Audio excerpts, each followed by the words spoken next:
Hi, it's Dr. Ron Kaiser here from the Mental Health Gym, the Rejuvenating Revolution, and Rejuvenating University. Last video, I spoke about the importance of the 6 P's of the Type P personality. And today I'd like to begin breaking some of these down, going over them one at a time, one per video, and over the next few weeks we'll go through them all. The first one and most important is what I call being personal goal driven. Personal goal driven. Now, there are two types of people that scare me a bit. One is that type of person who lets other people determine their goals. And the second type is the person who basically allows the course of events to determine goals, which means that they have no goals at all. So that the importance of having personal goals is it gives your life direction. And even if you veer off course from time to time, as a plane does when it goes from the East Coast to the West Coast, but it always comes back, assuming the pilot is skilled and alert. Same kind of thing here. It's very important to be in control of the direction of your life in order to enjoy life's satisfactions. Now, some people may say, well, of course you're going to be personal goal driven. Whose goals are you going to be driven by? And the reality is that this doesn't necessarily come naturally to us. At an early age, the directions that we are given are controlled by other people, parents, teachers, other adults whom we are dependent upon in order to successfully navigate childhood. Now, some people never change from that kind of mindset, so that there are people, I suspect, who are watching this video who are working at careers or jobs that were kind of selected for them by parents. There are people who are in marriages where the choice has been really made by other people who guided, directed, and in many cases really just, if not forced, strongly gave direction to go in that particular way. So that we grow up having to rely on others to determine some of the goals. And in many cases, that's how some of us got through school, made education a priority, made social connectedness a priority, or physical health, or other kinds of things, or combinations of things. But at some point, we have to get in touch with what are our goals. Again, there are other people who just never learn to create their own goals. In some cases, it's because, paradoxically, they're quite intelligent, quite competent, and they can do lots of different things, and consequently, they don't get in touch with what their mind is telling them is really a preference.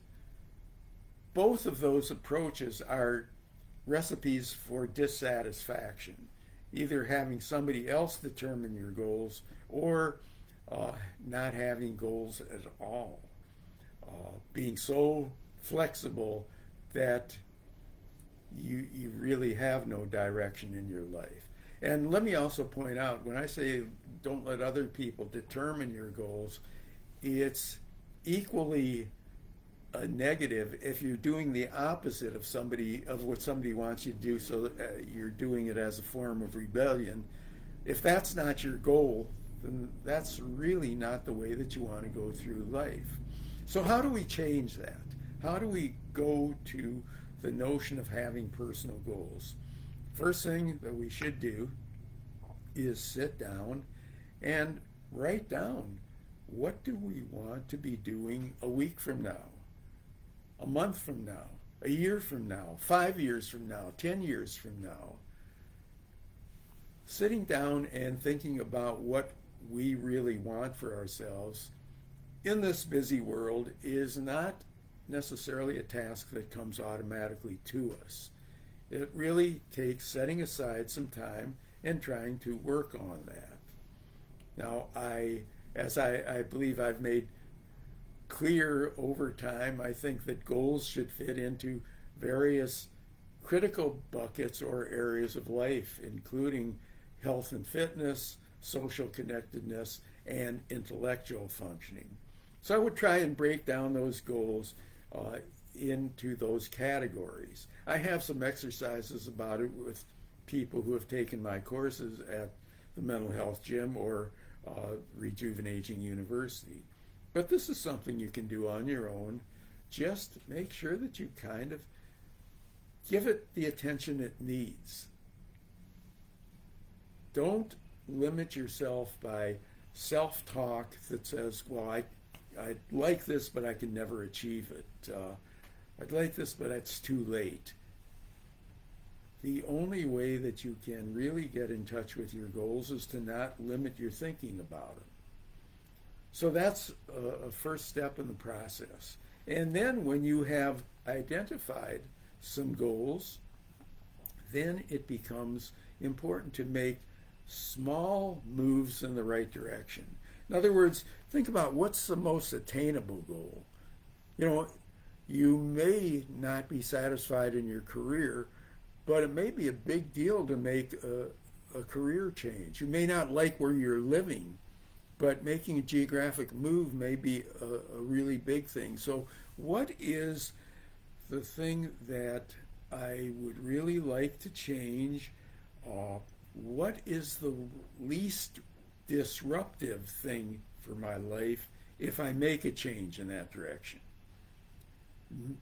Making a change that is least disruptive is easier to do than one where you're, say, quitting your job, making a move, and don't have anything out there, but you know that that's where you want to live, or you know that's what you would like to do.